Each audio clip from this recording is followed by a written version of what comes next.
coming from an EdTech background, of course, we've invested in several startups, but I've also seen a lot of startups in the EdTech space. And I'd have to say that it has to be BYJUs. Because really, when they came to me for investment, sometime around the early 2016 timeframe, they were a very small and fledgling company. And we're in 2021, and they're at a $14-15 billion valuation. I don't think anybody could have imagined 5 years ago that every other advertisement that you see on TV is that of an EdTech firm. Hello everyone, Ashok here. Thank you for tuning into this 16th episode of Indian Startup Stories, a podcast striving to bring out experiences and insights from entrepreneurs across India. Today, our guest is Monica Kapadia Mehta, EVP of Wadhwani Foundation NEN, called National Entrepreneurship Network, a global foundation which is the backbone in accelerating various startups and turning them into high-impact companies with their coaching, mentoring, and incubation programs. Apart from her role in Wadhwani Foundation, Monica is also an investor, serial entrepreneur, and advisor for multiple startups. In this episode, Monica shares her background, passion in multiple roles, how Wadhwani Foundation is enabling students and graduates to pursue entrepreneurship at early age, job seeking versus job creation, potential conflicts and resolution between entrepreneurs and investors, contribution of women entrepreneurs to the economy, and much more valuable information for us to take away. So without further ado, let's jump in. Hi Monica, it's wonderful to have you on this show. Thank you for coming on Indian Startup Stories today. Welcome. Hi Ashok, really great to be here. Thank you for having me on the show, and it's my pleasure. That's my pleasure too. Thank you. Monica, you're mentoring multiple startups, advisors for many. And let's start with your initial days. Please share about your academic background and your initial career days, how it was. Sure. So started off as a young student that did my BCom, which is the Bachelor of Commerce and Master of Commerce here in Mumbai, where I'm domiciled. While I was doing my MCom, I decided that, I wanted to start working. So didn't have much of a clue of what I really wanted to do with my career. But my first job, that I forayed into was as an equity analyst with ASK Raymond James. And during that time, realized that, there was a lot more to investment banking. So kind of moved over then to the debt side. So after equities, I kind of traded in debt for a while. So between, my years at ASK Raymond James and Dara Show, I think I spent about 4 or 4.5 years.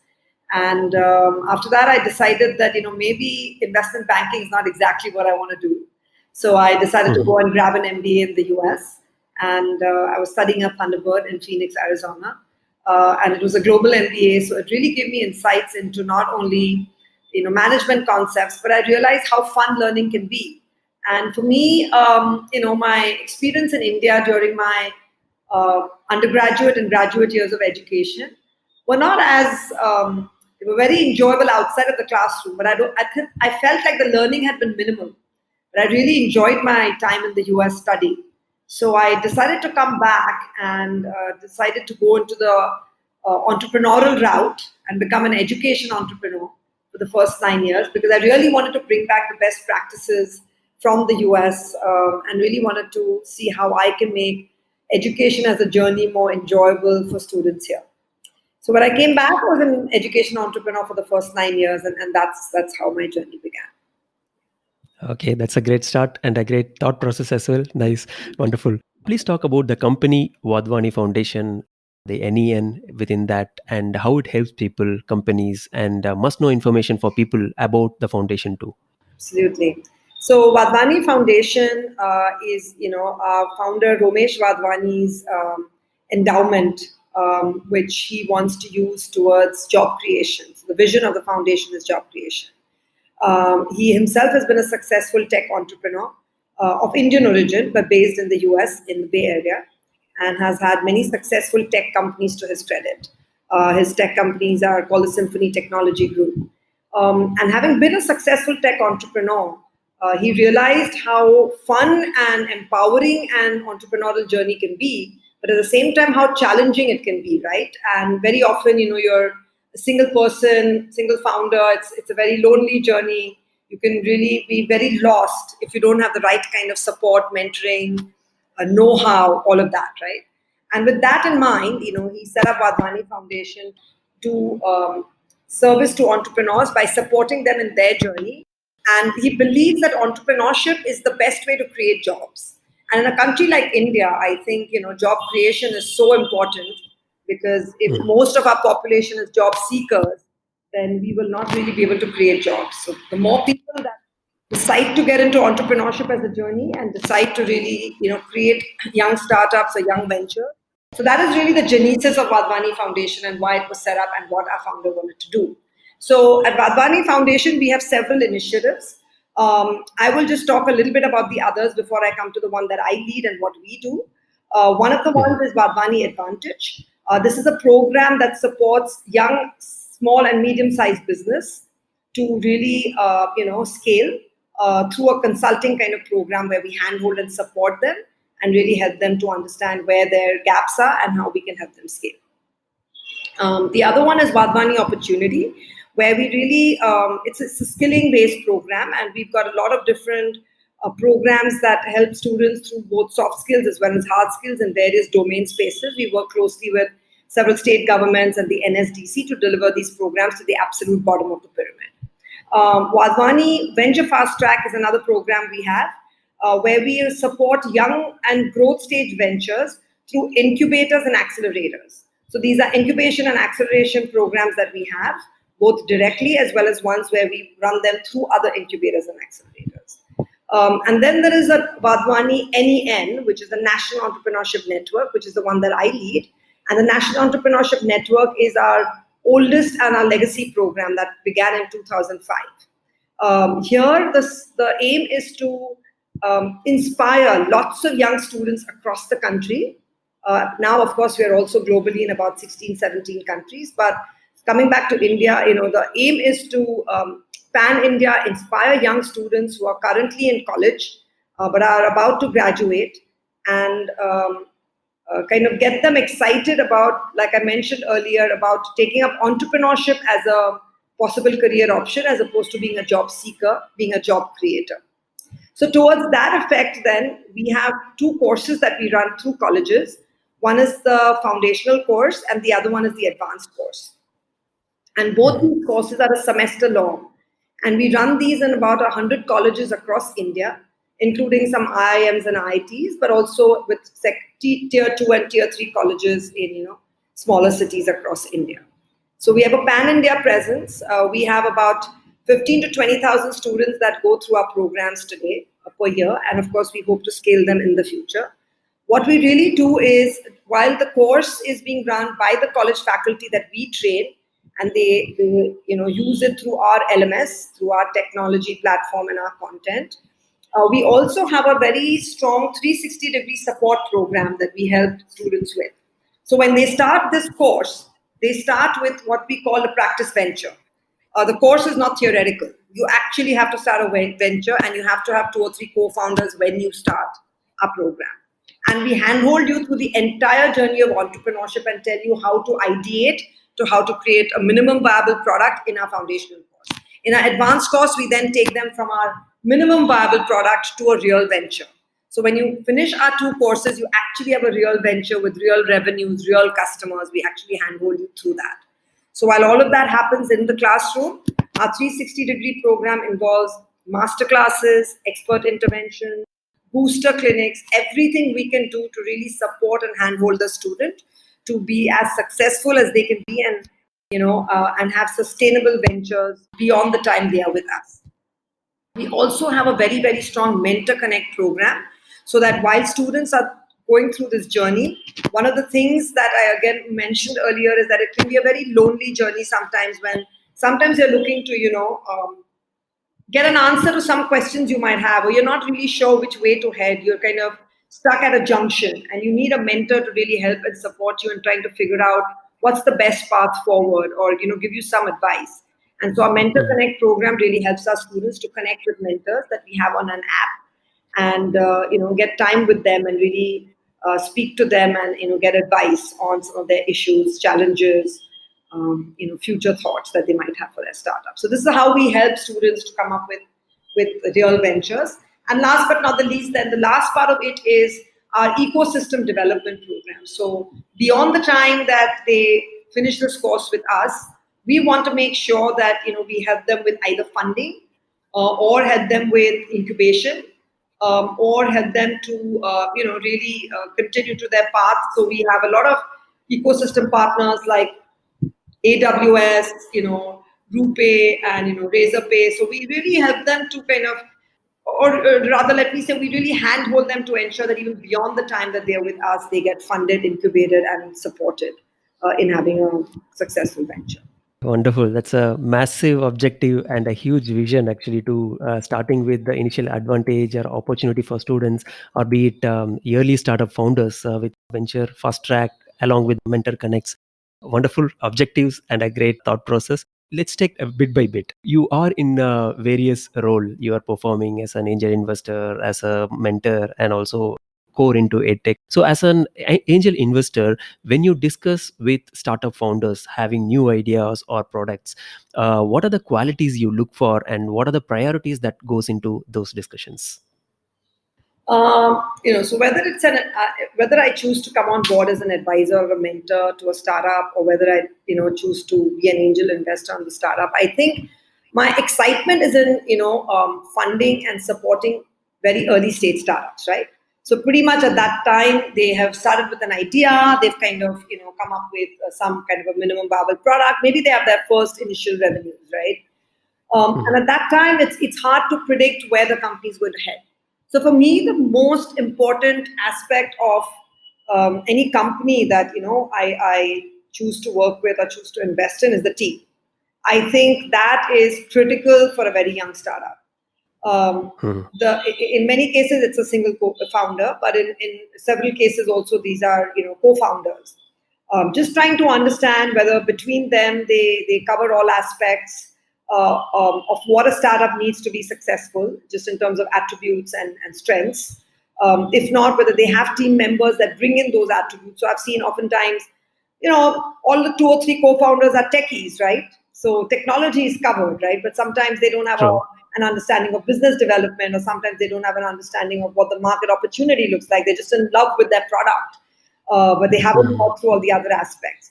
In many cases, maybe I've seen founders who are great business development people, but they really haven't thought through what the pain point for the customer is and whether the product is solving for the pain point. So I really like to dive deep into the team. And for me, if the team is really great, I believe that even if the product or the service doesn't work, they will quickly pivot. They will quickly try to see, what's the next best thing we can do? How can we change some things to really suit the customer? So I think the team is critically important. They need to have certain attributes of a good, robust startup team. The second thing that I look for really is the market opportunity of the product or the service that they're trying to come up with, right? Or they have come up with. Because oftentimes, again, like I said, they're in love with their product, but they haven't thought through whether there is truly a market opportunity. And when I say that, it's really, are you truly solving the pain point of your customer, right? And if you know that you're truly solving for a pain point of a customer, you've gone out there, you've done some surveys, talked to a bunch of people in your target segment, and you really are aware of whether this is a nice to have product or a need to have product. Then you know that if it's a need to have product, it's a large market opportunity out there. And for me, that's the second thing that I really look for. And the third thing that I think beyond that for a very early stage startup is then really what is the solution, right? Which is the product or the service itself. And while there might be a great pain point out there, I've oftentimes seen young entrepreneurs fail only because they haven't thought through what exactly is the best solution to that to solving that pain point. So those are the 3 things that I really like to see or look for in a young stage venture and entrepreneur.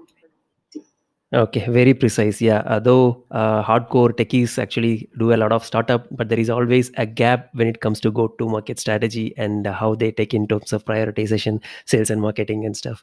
Wonderful. So I want to understand which formula of time management has actually worked for you in switching multiple roles, being a board of advisory and also mentoring a lot of startups and also into the venture capitalist things. So what is your formula of time management? For me, I think it's just been prioritization. If I have to just put it in one simple word, right? So there are always plenty of things to do. There's always not enough time in the day. Everyone's gifted with 24 hours, but it always seems less, given all of the amount of things we want to do. So if I have a task for the day list, I ask myself at the start of the day, okay, what are the critical items I really need to get done for nothing to go haywire, right? There are some things that are always like must get done, and there are always some things that it'll be nice to get done today. So I try and get everything done, but almost always I want to make sure that I check the boxes of the things that have to get done. Again, oftentimes I think that, I try and think of things not in terms of activities, as much I think of them in terms of things that are strategic areas that need my input, right? So if I know that a particular company that I'm advising, for example, needs support with business development, for me, I know that the action item is that I need to kick open a couple of doors for them to kind of introduce them to people through which some of their, biz dev work can start getting kicked off, right? And so I know that if biz dev is the top priority, that's what I need to do. They may have a second thing that they want me to do, for example, which is perhaps introduce them to somebody from a technology field to really test their product and see whether it's viable the way it is, or whether it needs some upgrades. And if I feel that that can wait, then that goes on to the next week, right? Because I know that I have got to really focus on those couple of areas where they really need my utmost input. And it's similar at work, right? I mean, I just know that there are 2 or 3 things that really need my attention for that day or for that week. And then I just focus on those things. So I can't be dishonest. I don't get everything I want to get done every day on a daily basis.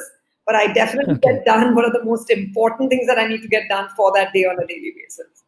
Okay, list prioritization, wonderful. In the vision of Wadhwani Foundation, the dream is big, bringing up high potential startups. So can you share about few of the instances which you remember, like the startups which has really surprised you in terms of its growth? Yeah. So I think, coming from an EdTech background, of course, we've invested in several startups, but, I've also seen a lot of startups in the EdTech space. And I mean, I'd have to say that it has to be BYJUs, because really, when they came to me for investment, sometime around the early 2016 timeframe, they were a very small and fledgling company. And we're in 2021, and they're at a $14-15 billion valuation. And, I don't think anybody could have imagined 5 years ago that every other advertisement that you see on TV is that of an EdTech firm, I mean, BYJUs, Upgrad, Unacademy. I mean, our Indian cricket team is sponsored by BYJUs, And for me, that's been like, I mean, not only are they a unicorn, they're just like really large today, and they've acquired a lot of Indian EdTech companies, but they've also acquired some non-Indian companies sitting out of the US and other geographies. So I think that for me has been the biggest jump that I've seen in the past 5 years. Wonderful. So connecting to your previous 3 aspects that you look into any startups, right? Be it the team or what problem they are solving in order bridging the gap with the solution. So what quality you saw in BYJU or some of the unicorns now, but in the very earlier stage, what were the big positives that you have seen among those top guys now? Yeah, so I think again, if I'm referring to the example that I gave in terms of BYJUs and other large EdTech companies, I think one of the things is that they created a market that didn't exist, right? Typically, when I saw education companies about 7-8 years ago, most of them were selling into schools. Very few of them were selling into parents, right? And so just like so many other industries have moved from B2B to B2C, and they're really end consumers are being directly targeted.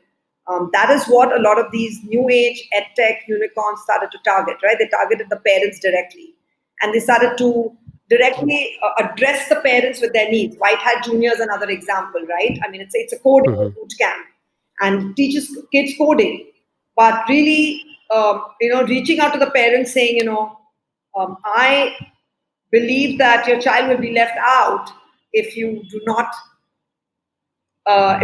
subscribe to White Hat Junior for your child, right? The future lies in coding. The future lies in technology. Your child must be conversant with technology. So I feel that they went after a market that didn't exist.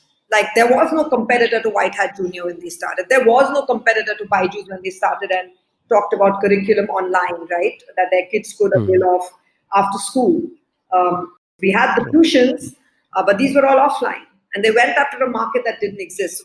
What they really saw is a market opportunity that existed but had not really been thought through or had not really been created. And they were actually creators of a large market opportunity. Okay, that's wonderful. I generally ask these questions for yearly startups, but I'm trying to fit in how it is applicable for the foundation. Any startup when they are starting initially managing funds and getting to know about how to manage their fund, whatever they are having, or in case of bringing in extra venture capitalist. So, how was the initial days for the foundation? What are the challenges it has gone through, and how it has handled as a foundation, forming this, bringing a lot of startups to actually boost up? So, from a funding standpoint, Ashok, look, I feel that bootstrapping is the best way to go. A lot of young founders, in the quest for raising funds and in the quest for trying to manage their funds, sometimes get into what I call the problem of plenty, right? You have an investor, could be angel investor, seed fund, whatever, investing in you, and then you just get completely sucked into this whole vicious cycle of spending large amounts of money, whether it's for customer acquisition or whether it's for product upgradation or whatever the case might be. And I think that young founders, and we do this at the foundation too. We don't fund them.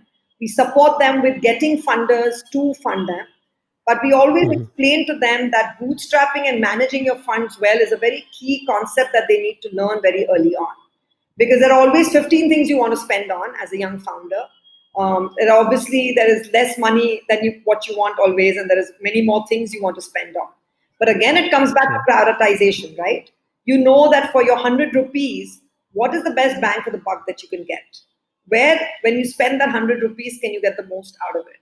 And that is something that's not only a part of our courses, but even through our mentorship, we really deep dive into this with our young students, telling them that you will always want to spend on plenty of things. There'll always be a few things that you can spend on. And it's all about prioritizing on those and then deciding what are the most important things to spend on. Okay, nice. So currently, what are the types of startups that are being benefited? Is it being a domain specific, as you spoke about EdTech, or you have any filter criteria to start with for the startups? No, at Wadhwani Foundation, my background has been in EdTech before the foundation, which is why I gave some examples. But we take startups from across all disciplines. Okay. So we are sector agnostic, so to speak. In fact, we have an idea bank, and that idea bank contains ideas from all sorts of domains and industries. So whether it's EdTech, FinTech, Agri-Tech, Health Tech, e-commerce, I mean, we're open to everything. Manufacturing, offline, online businesses, anything. We do have students who are in colleges from tier 1, tier 2 cities. So sometimes when you look at students in tier 2 and tier 3 colleges and cities, very often they're trying to address a very important problem in their local communities. So these are not these large tech-enabled businesses that are, that are trying to go after the broader community, right? They're solving for a smaller community problem that they see in their local regional communities. And we want to support those businesses too, because that's the Bharat, right? We're not talking about just the India, the unicorns and the large tech-enabled businesses. We're also talking about the small businesses that you want to enable, because they also need the know-how to run their businesses successfully in their small communities. Yeah, that's pretty nice. Thank you. Discussing on the same funding part, can you elaborate what are the different aspects or the types of funding that a startup can actually avail for? There are a lot of varieties, right? Being it grants or pre-seeding and different stages of seed fundings. So can you a little bit elaborate on what are the different types lying on the table? Sure. So I think for a very early stage startup, the best way to bring in funds is through friends and family, right? And that's what you call angel investors. Today there is so many avenues for bringing in angel investment. Oftentimes there are crowdfunding platforms through which angel investors invest. There are forums like Mumbai Angels, Chennai Angels, that that they're actually out there to help young businesses with investments. There are groups of young investors that come together and say, we're going to invest in these 2 or 3 avenues. of investment. So there are lots of different ways that you can actually invest through these angel investor channels, right? So I think young startups can definitely look at angel investors as one channel. There are also a lot of incubation centers today, right? And these are all Atal Innovation Mission funded incubators that have been set up to not only incubate companies and support them with various tools and resources, but also to fund them, right? So if you get absorbed into an incubator, then that's a great way of not only getting some support and help in understanding the vision and and how to go ahead with your company and your startup, but it's also a great way to get funded because incubators often are the first funders for their incubatees, so to speak. And then today you have a lot of funds out there that are debt funds, not necessarily funds for equity. So if you are sure that you just need short-term financing, and you can also go in for debt. You don't always have to partake of equity, because when you're a young company, if you part with equity for the finance that's put in, you normally have a much lower valuation in the initial days. So you have to part with a lot more equity. So debt funding could also be a really good option. And I think those are initial options that companies can go with. Last but not the least, for social entrepreneurs, there's also a lot of grants, right? If you're in the impact sectors, there are incubators that specialize in social entrepreneurs. There are non-for-profits and large funders that focus on grant funding. Social entrepreneurs that are looking to support areas that are in need of support. Like during COVID, there were so many people that came forward for healthcare and hygiene and those kind of things. And then there's a lot of grant funding that's available as well. Yeah, I guess grant stands separate because they don't get into the equity stuff with the companies, right? Yes. Okay. You must be having very strong and big team for the foundation. So how big is the actual team on the ground, and what is the strategy of building the team within Wadhwani? Yes. So overall at the foundation, we are about a 200 plus strong organization.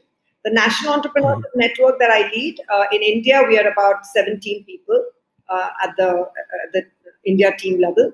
But I do look after Southeast Asia and MENA as well. So with all of our global NEN team members put together, NEN globally, including Latin America, Africa, etc., we should be about 40-45 people on the ground.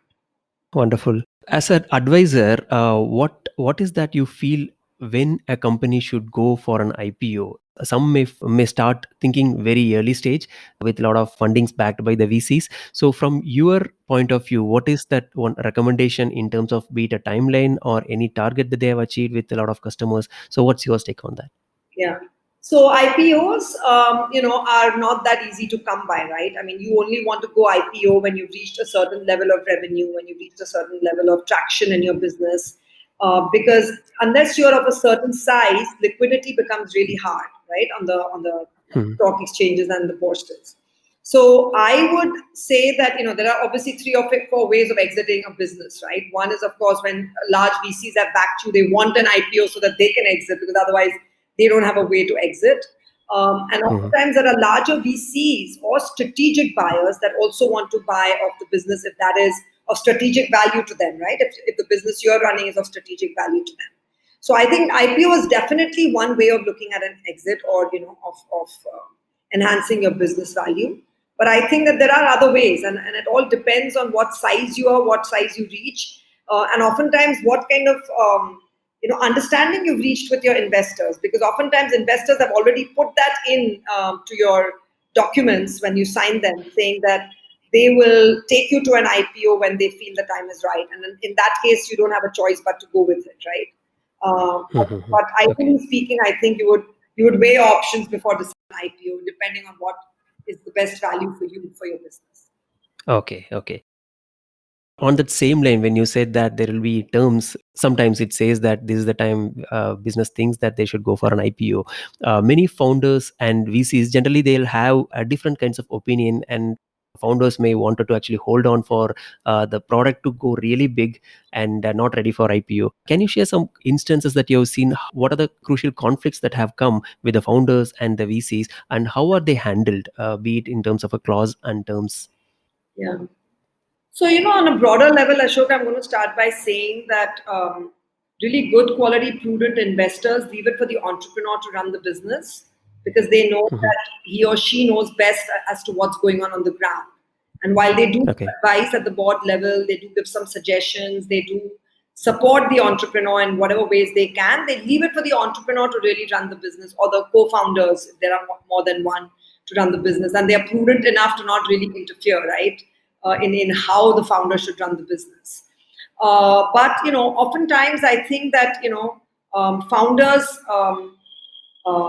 also get into the habit of not pushing back, right? Sometimes you've got to push back with your investor and tell them, well, I know this is what you're suggesting. I know this is what you want me to do, but I believe that I understand the business. These are the reasons why I'm making these decisions. And I believe you should let me continue down the path because I understand the pulse of the market. I understand the market that I'm in.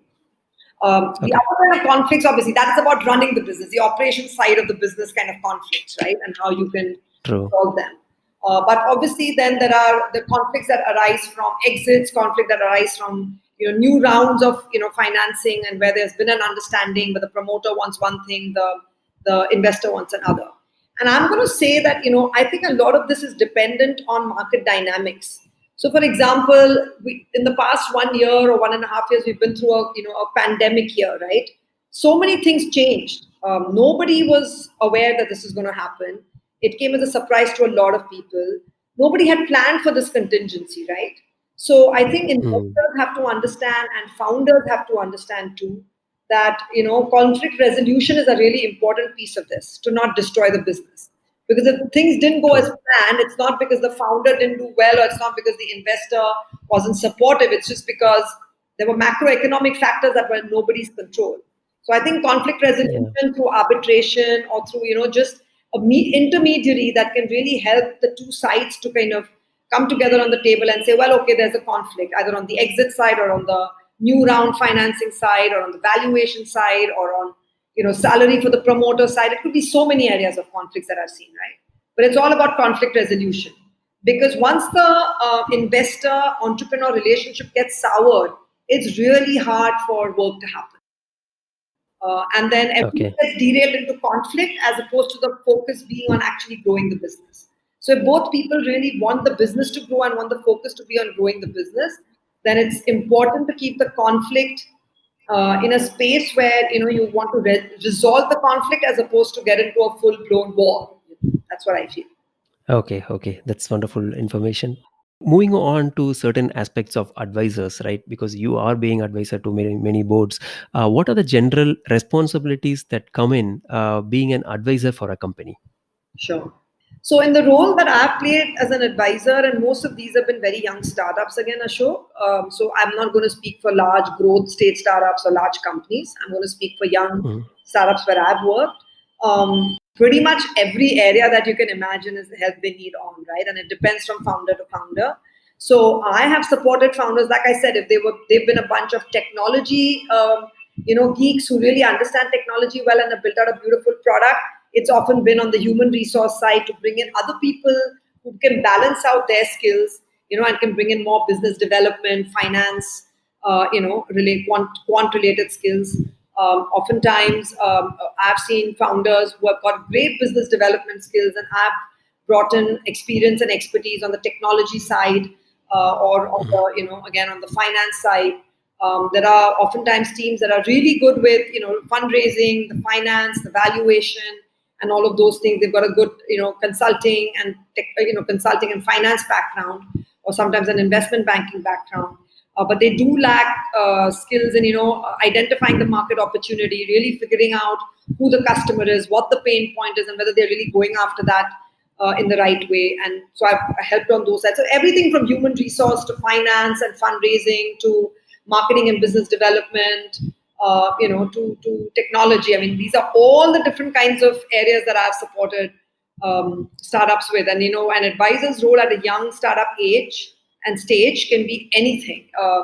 It's not restricted to, sometimes it's personal, a founder finds himself or herself really lonely, and they really want to they just want to have a mentor who can really understand their issues and and just be more like a guide and a friend to them. It's not specifically to do with marketing. They're just really tired of this journey. Things have not gone right. They've not gone well, and they just need someone to push them and say, you know what, let's do these few things, and I'm sure things will turn around. Just give them that additional mentoring and support to make them feel like they have somebody there that's supporting them. So it's a wide range of things, right? Okay, just curious, because being advisor to multiple companies, how do you manage a day when priorities come with multiple companies? Yeah, so I have to say that every day it's not every company that needs you, right? True. It's always in phases. Some companies fundraising, so they really need your support because they're trying to figure out how to talk to the investor, what kind of valuation should they ask from the investor, what sort of conversation should they get into with the investor on this.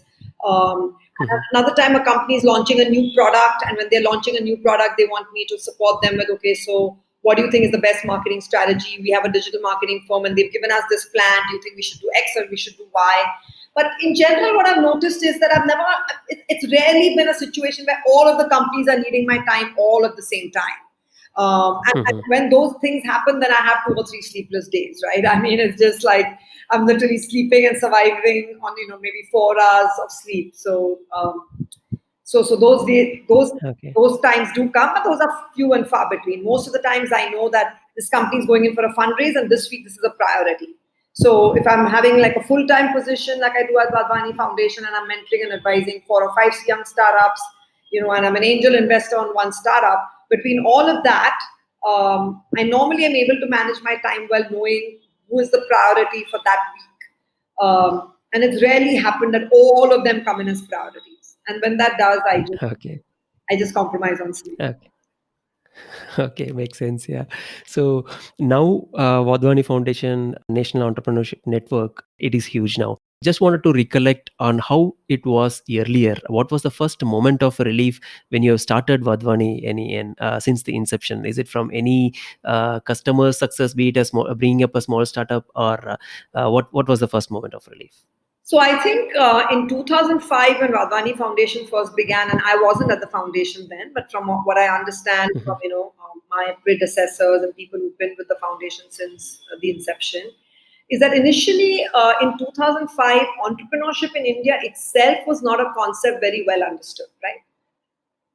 So the initial challenge was just get people to understand what entrepreneurship is, why is it important, why do people need to even learn entrepreneurship concepts. Look, in India, we've had our forefathers run entrepreneurial businesses, right? Nobody went and taught them how entrepreneurship works and, how you run a business. They somehow just, managed it on their own, and they learned along the way through successes and failures, right? So it was, I think the hardest part in the beginning was to really get people to understand that entrepreneurship is important and it's something that you can learn. It's a journey that you can, actually get help on, etc. And I think the pivotal moment was when not only did large corporates understand the importance of entrepreneurship, but colleges, the government, and everyone came together. Today we have a startup policy in the country. We have the government backing startups. We have corporates backing startups. We have investors backing startups. Like that entire ecosystem is developed. And I think sometime around the 2011-12 time frame is when that pivot happened. When then our courses had a pull factor. Earlier it was always push. We were going to colleges saying, hey, you should take our entrepreneurship courses. They're really great and great for your students. Today, there's a pull factor because almost all colleges, good colleges in India, have an incubation center. They have an accelerator on campus. They're helping their students to start startups, and they want people like ourselves who can support young startups who understand, entrepreneurship education and entrepreneurship knowledge dissemination, and they want to partner with us. So I think that is a pivotal moment of change for us when all of the ecosystem came together, and now it's just a pull factor. We don't have to push anything. Okay, moving from push factor to pull factor. It's a great leap. Nice. Monica, you also encourage women entrepreneurs, and you are already laying foundation. You have successful use cases in that line. Can you share the importance and the contribution that women entrepreneurs are making for the economy today? Any stats, please? Absolutely. So, I believe that COVID has done one really good thing for women entrepreneurs, where it's evident today that you don't have to travel far distances, or you don't have to really physically move out too far to run a successful business, right? Because initially I feel when you talk of women entrepreneurs, before I move into what contribution they can make, what are their challenges, right? Why do so many women choose not to go down the entrepreneurial route? Oftentimes it's social constraints. Oftentimes a lot of them are young parents. They don't want to get out of their homes. They don't want to go very far. They want to give that kind of time to their family. So it's the entire work-life balance. On another side, they may not have the social support system that can enable them to go out there and pursue their dreams of entrepreneurship. On another note, many of them don't feel financially capable, right? Because they don't have the financial wherewithal or the financial support from family and friends, husbands, parents, in-laws, whatever the case might be, to actually undertake that route. So I feel that those are constraints. Now, on the physical constraint side, I think COVID has really shown that you can do this from the comfort of your home, right? Whether it's a small food business or a small fashion business or a small teaching business, you can actually do it from the comfort of your home. So that's given a lot of empowerment to women to actually start their businesses. We run special cohorts for women entrepreneurs at Wadhwani Foundation. There are a lot of others that have actually undertaken women entrepreneurship very seriously. There is something called the STEP, which is Shakti, the Empathy Project, that only does women cohorts for incubation. There are so many other incubators in India that focus on women entrepreneurship. So they are actually creating programs that have all of the elements of an incubation program, but they add more elements to the program that are specific to women. And some of them I mentioned, the challenges that I just mentioned a little while ago. They ensure that they talk to women about those challenges, about getting out of their, their comfort zone, and actually not thinking about all the constraints, but using those constraints as actual, opportunities to move forward. So a lot of these programs have come forward. And because of all of this, I think the funding towards women entrepreneurship is also gaining momentum. You have funds like All Funds Achieving Women Entrepreneurs that only focus on investing in women-led or women-enabled businesses, right? So the entire ecosystem is now coming to a full circle to support women entrepreneurs. I think from an economic standpoint, India stands to gain tremendously. And I think if we can get a lot of our women folk, I unfortunately don't have the numbers right now in front of me, but I know that we can contribute to this, several $1 trillion economy that our Prime Minister keeps talking about and the government keeps mentioning. I think women can play a very, very strong role in that towards that step. So I think that it's looking good to me. A lot of people in the ecosystem are coming together. I think as women ourselves, we need to now put that foot forward and believe in ourselves and make that happen. Okay, that's great to know. What's the moment of opportunity you found during this challenging year that we sailed through, being as an individual for you and also being a leader for the organization? Yeah, so I think that the first thing that COVID taught us is that you don't need people in offices all the time, right? It's okay for people to be at their homes, and we can have workaround solutions for them to work where they are. So I think for me, the shift in my mindset was that you don't need to have an office full of people, right? Because earlier we would expect people to be there at a certain time. We would expect them to be there for a certain number of hours. That was just the way things worked.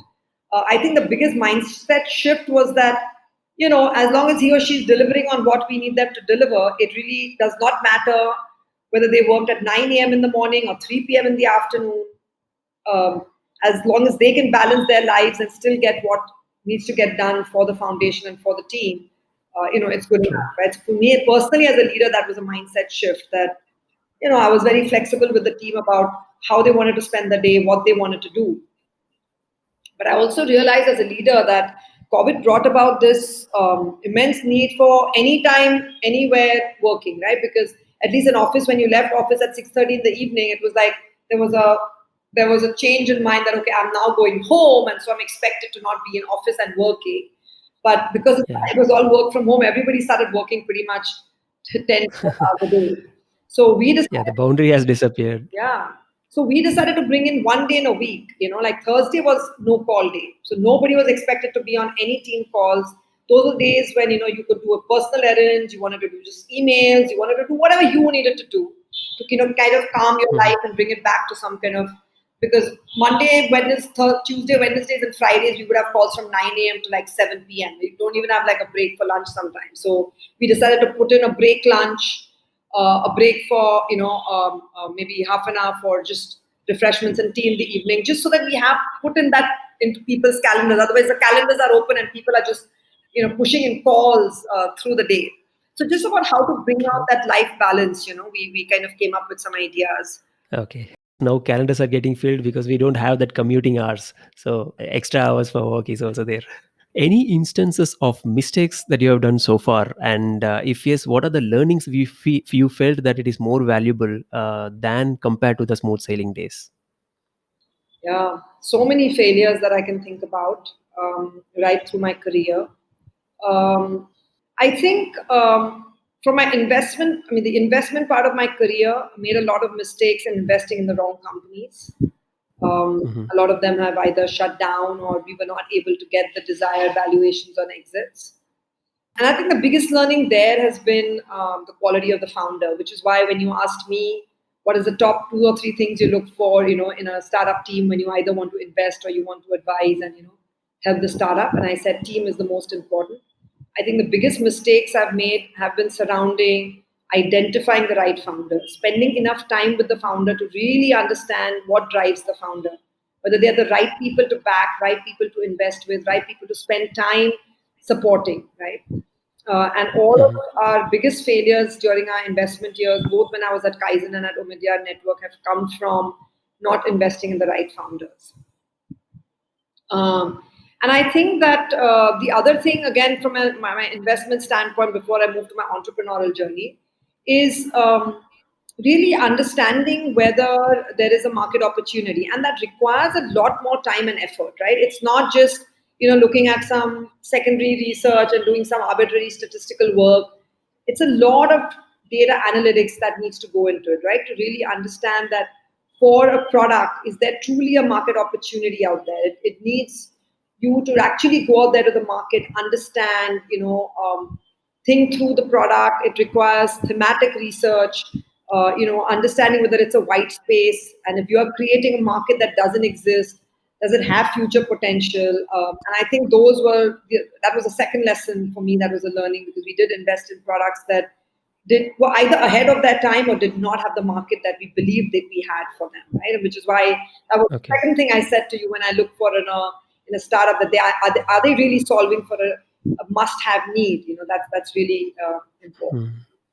And I think as an entrepreneur myself, because my first 9 years in education were as an education entrepreneur, and as I help startups, I think really defining who your customer is and what you're trying to do, right? As an entrepreneur, I myself realized that oftentimes I missed out on targets or missed out on doing what I had set out to do, is because I hadn't well defined my journey and what I was going to do.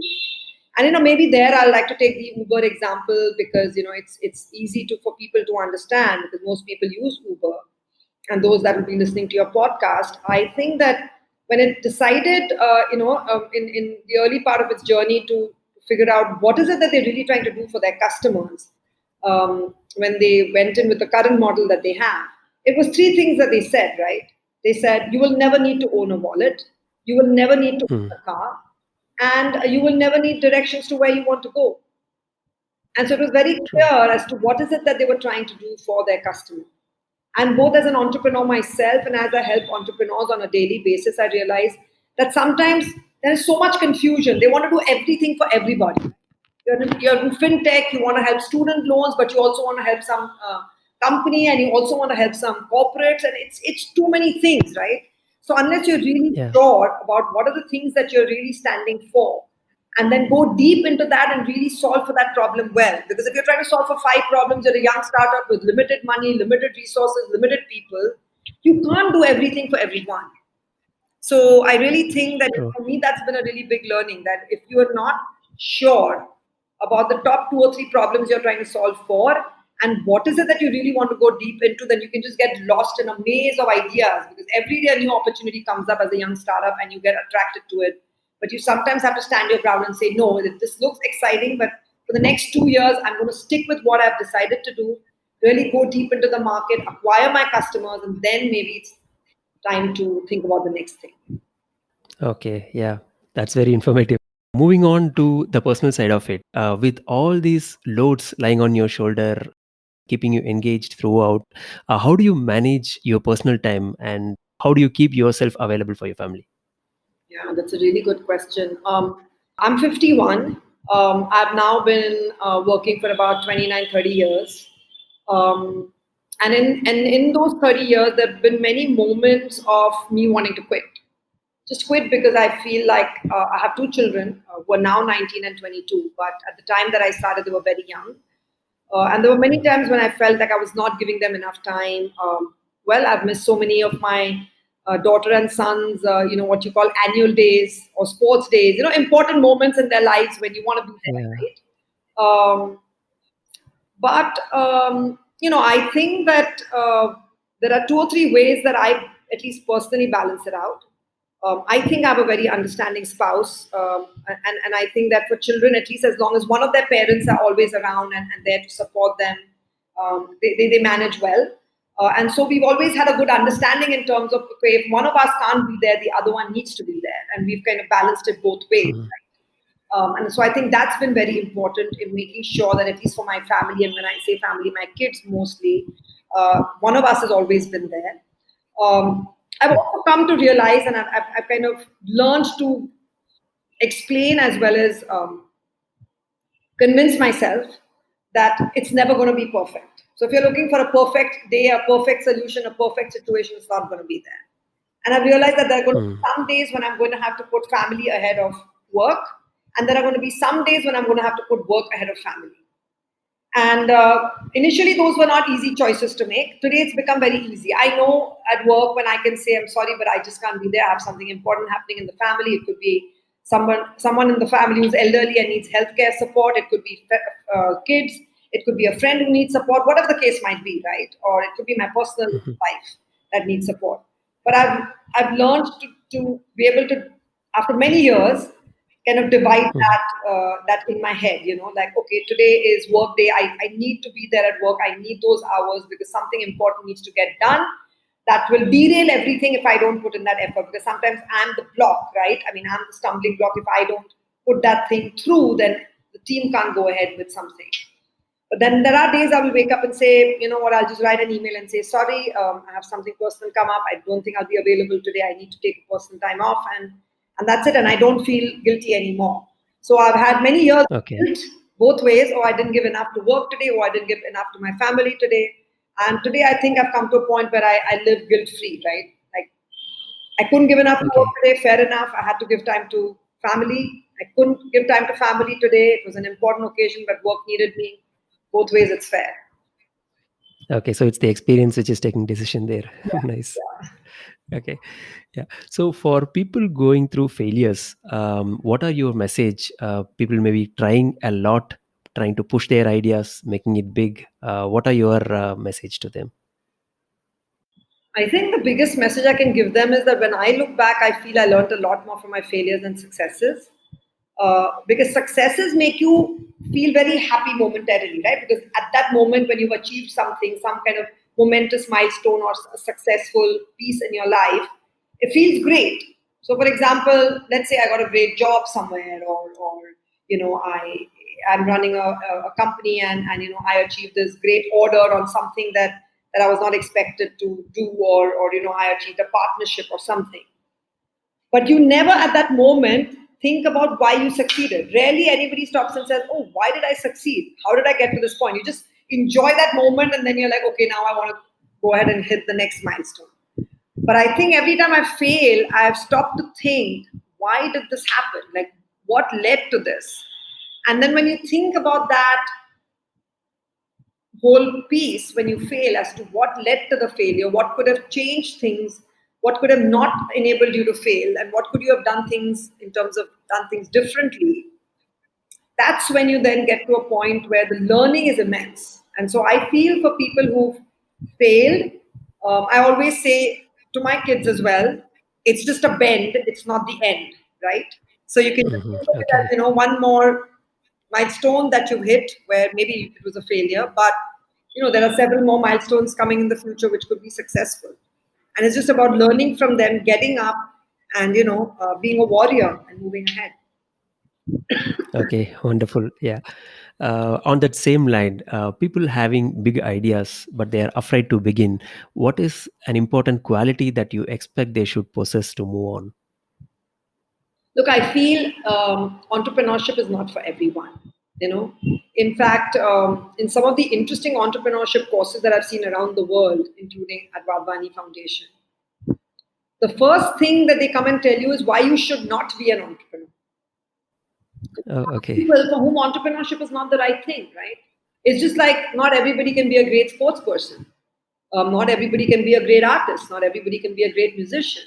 For entrepreneurship to be a successful journey, excuse me, there are some attributes that you need to have: risk-taking ability, an ability to persevere no matter what happens. You believe in your idea, you believe in your journey, and you're going to keep going ahead. And I feel that if you have an idea, but you don't have the attributes of an entrepreneur, that that you're going to do some of these things that I just said that you must have as an entrepreneur, then I think that you should let someone else run your idea. But if you want to run your idea, you must have these attributes, because it's so easy to give up. When you are an entrepreneur, there are always going to be hard moments in your journey, tough moments, when you feel you want to give up, or you don't think you can carry on, and they're just like moments that make you want to quit. And those are the moments you can't quit, and you need to go ahead.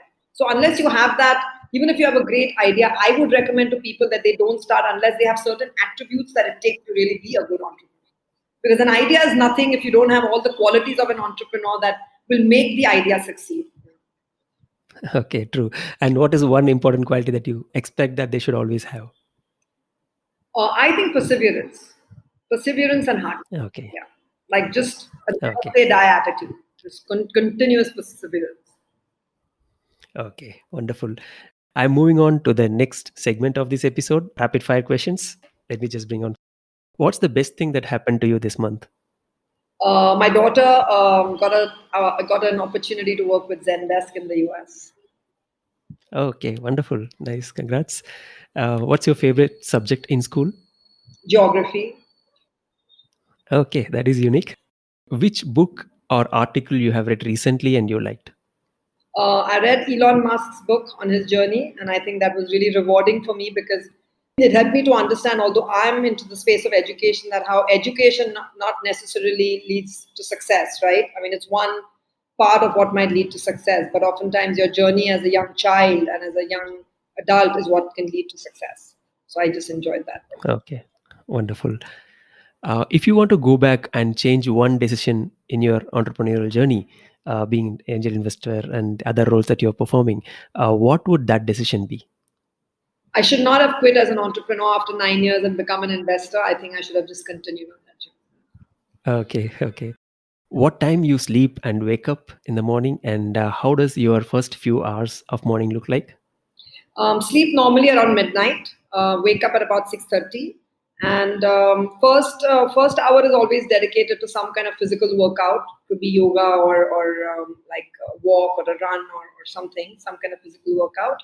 And after that, a little bit of time with family, because I like to start the day with breakfast and family, and then work begins, and then I don't look back. Okay, nice. Who are your mentors, and how do you make sure that your mentors are available to you when you need them? I've got 2 or 3 mentors that I really look up to. One is a gentleman called Abhay Havaldar. Another one is a gentleman called Anurag Saxena, based in Singapore. And I think I don't only reach out to them when I need support on a particular idea or thought. For me, mentorship is just guidance, right? So I'm in touch with them all the time. For me, it's not about reaching out to them that, oh, I was thinking about this and what are your thoughts on it. I want them to know my thoughts on a weekly or monthly basis, just so that they kind of track where I am at. And they have so much to offer me, just in terms of the world view, not just in terms of my little life and what I'm trying to do. So for me, mentorship is more not so much just about my life, but just guidance about my place in the world, and how I can work in a way that I can be impactful to a lot of different people and lives. So I just enjoy that process. For me, it's a call every week and month that I just really look forward. Okay, wonderful. Now you're interacting with multiple startups. You hear out the ideas before most of the people actually know about what is happening in the startup, in especially in edtech industry. So, what's your vision that you see down the line 5 years in edtech space? One of the things that I see because of the new education policy is a great focus on early childhood. So I think, our Mhm. preschool and early childhood will go through a transformation, and I'm really looking forward to the transformation in that space. The other space is, us being more open to foreign universities, because I believe that it's time for us to bring in best practices. So dual degree and twinning programs, and having foreign universities come up and set up campus, so that outside of our IITs and IIMs, which only a small proportion of our kids are able to afford from a learning standpoint, right? Because not everybody cracks the IIT and the IIM exams. We can have True. affordable but good quality education for many, many more students in the country. Okay, that's wonderful. Last question in this episode: people who don't know about you and your foundation, where should they look for? How can they find you? Yeah, so the foundation is wfglobal.org. That's our website, and I think it contains all our information. And we are always available here to help. Me personally, it's monica.mehta@wfglobal.org. And if they want to reach out to me personally, it's mehtamonica@gmail.com. Always happy to support young entrepreneurs if they ever want to reach out, and I need any support, help, inputs, anything that I can possibly give, and always around to help. That's wonderful. I thoroughly enjoyed the complete hour that you spent and shared all your experience and knowledge, Monica. Thank you so much for spending the time with me. Free flowing conversation, and I thoroughly enjoyed it. Thank you. Okay, we are at the end of episode number 16. Thank you very much, Monica, for coming on and sharing your experiences. To our listeners, you can find out the episode summary in the description. Until we catch up soon with more exciting stories, stay tuned, be motivated. Thank you.